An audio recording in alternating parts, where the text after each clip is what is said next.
retrouve maintenant Renaud Lavoie à Sunrise aux abords de la patinoire, encore avec la fidèle Zamboni qui passe tout près en arrière. C'est un grand classique. Mimi. Alors, Renaud, on Mimi. se prépare lentement, mais oui, lentement, mais sûrement, pour ce match numéro 4 de la finale entre les Oilers et les Panthers. L'histoire ne dit pas si c'est de la pensée magique ou si on croit aux licornes dans le vestiaire des Oilers, mais on pense que le passé va être garant de l'avenir. C'est incroyable hein, quand on y pense de formuler, si tu veux, l'espoir justement sur le passé. Et le passé de Stuart Skinner dans un match numéro 4 est tout simplement sensationnel. Il n'y a aucune autre façon de le dire. C'est 6 victoires, aucun revers imaginé dans sa carrière. C'est une moyenne de 1,26, pourcentage d'arrêt de 955. Moi, je regarde ces statistiques-là et je vais être très honnête avec vous, je suis assommé de les voir. Et on sait que Stuart Skinner, d'une manière ou d'une autre, à partir des matchs numéro 4 au match numéro 7, a une fiche de 14 victoires et un seul revers en carrière. On en a parlé beaucoup. Son seul revers étant celui dans le match numéro 7 de la finale de la Coupe Stanley il y a un an précisément. Bref, est-ce que le passé est garant de l'avenir? Je ne le sais pas, parce que la boule de cristal, présentement, ce qu'elle dit, c'est que ça va être difficile pour les Oilers ce soir. Tout le monde s'entend, par contre, pour dire que peu importe ce qui va arriver, il va y avoir un match numéro 6 ici, fort probablement. Tout le monde semble unanime de ce côté-là. Mais moi, je suis quand même fasciné, là. Je sais que Stuart Skinner nous a dit aujourd'hui, je joue mieux quand la pression est vraiment plus haute, plus grande. Je comprends, mais quand tu arrives en finale de la Coupe Stanley, là, les matchs 1, 2 et 3 devraient être tous aussi importants que les matchs 4, 5, 6, 7. Selon moi, tu devrais donner des performances vraiment à la hauteur. Puis Patrick Lalime nous en a parlé souvent dans les derniers jours, indiquant que la façon dont il s'est présenté devant le filet lors du dernier match, c'est pas comme ça qu'on est un gardien efficace dans la Ligue nationale. À la hauteur, en fait, du corps défensif des Panthers, qui lui a commencé cette série finale à temps et qui fait un job absolument nickel. Moi, tu sais, souvent, on regarde Bobrovsky, puis on regarde les 3 trios qui sont équilibrés, même le 4e avec le retour d'A.J. Greer, qui amène cette dimension qui est phénoménale pour cette formation des Panthers. Mais on va aller voir ensemble, si vous le voulez bien, les statistiques des défenseurs des Panthers de la Floride. Et il n'y a pas une autre façon de dire que c'est hallucinant. Moi, quand je vois Seth Jones avec une moyenne de temps de jeu dans un match près de 26 minutes, 9 points, son partenaire à la défense, Aaron Ekblad, c'est 24 minutes, 12 points. La deuxième paire de défense, tu ramasses 11 points avec une moyenne à peu près de Forsling à 23 minutes et Nico Mikkola à 20 minutes.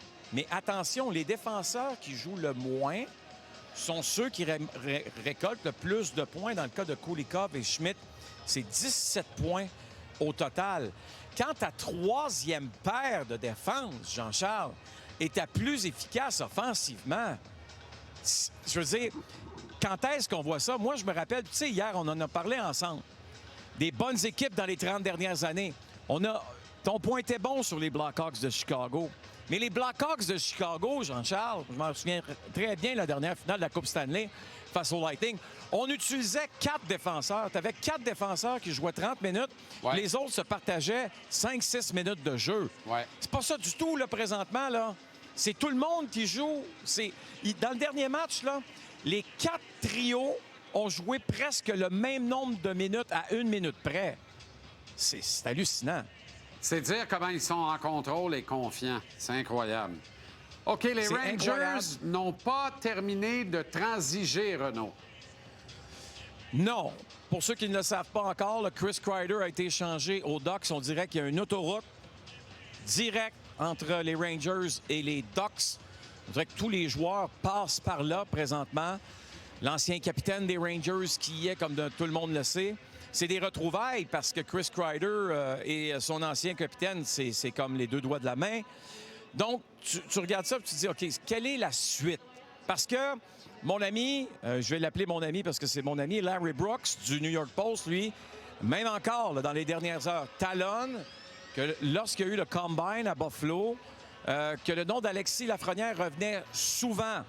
Ce qu'on me dit, Jean-Charles, c'est que ça serait très surprenant qu'Alexis soit échangé. OK?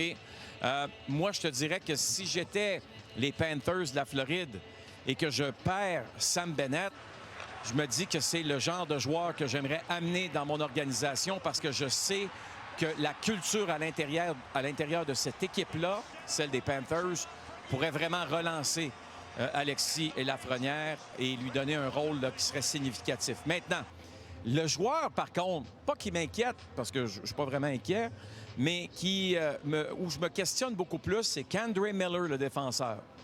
Est-ce qu'on l'échange? Parce que ça aussi, ça fait partie des possibilités. Est-ce qu'on attend le 1er juillet, voir qu'est-ce qui va se passer, les offres hostiles? Est-ce qu'il y a une offre hostile qui pourrait être présentée à Kendre Miller? Ça, c'est une autre question parce que lui, il est joueur autonome avec compensation. Ouais. Il n'a pas d'entente pour la prochaine saison, contrairement à Alexis Lafrenière. Bref, c'est pas fini ce qui se passe du côté de nos amis des Rangers où il y a des gros problèmes à l'interne aussi qu'il faut régler. Absolument. Puis pas à peu près. Quand tu parles de Lafrenière, là, puis d'un ADN, puis d'une culture d'organisation, puis tout ça, et tu l'associes aux Panthers avec raison. Mais il faut l'associer aux Canadiens aussi. Le Canadien n'a pas le droit de ne pas être dans le coup s'il y a des discussions parce que un gars comme Lafrenière peut faire tout un travail ici à Montréal également. Mais si j'oublie Matthew Tkachuk, qui a été la faveur du mois avant qu'il soit échangé des Flames aux Panthers, tu regardes les joueurs qu'on a amenés ici. Là, Sam Reinhart avant d'arriver ici, puis Carter Verhaeghe, puis Sam Bennett. Tous ces joueurs-là, c'était des joueurs rejetés. Là. Ouais. Comme tu pourrais dire qu'Alexis pourrait devenir un joueur rejeté. C'est un mal-aimé. Honnêtement, il y a combien de directeurs généraux aujourd'hui? Là? Tu mets Alexis Lafrenière sur le marché qui serait excité. Je pense pas qu'il y en a 28, moi, qui sont excités parce qu'on n'a pas aimé sa dernière saison. Ouais. Mais je suis à peu près convaincu que Bill Zito lui ferait... Moi, je lève le petit doigt parce que amène-le ici... Puis, je m'attends à voir d'autres choses. Ça a été le meilleur joueur face aux Panthers, ne l'oublions pas, il y a un an, dans la 3e ronde entre les deux équipes. Le meilleur joueur des Rangers, c'était Alexis Lafrenière. Et, tu sais, quand tu regardes aussi l'historique, les équipes hésitent beaucoup avant de transiger un premier choix total dans un encamp. Ça, c'est Merci, sûr, Renaud. 100%. Excellente soirée. Salut, Jean-Charles.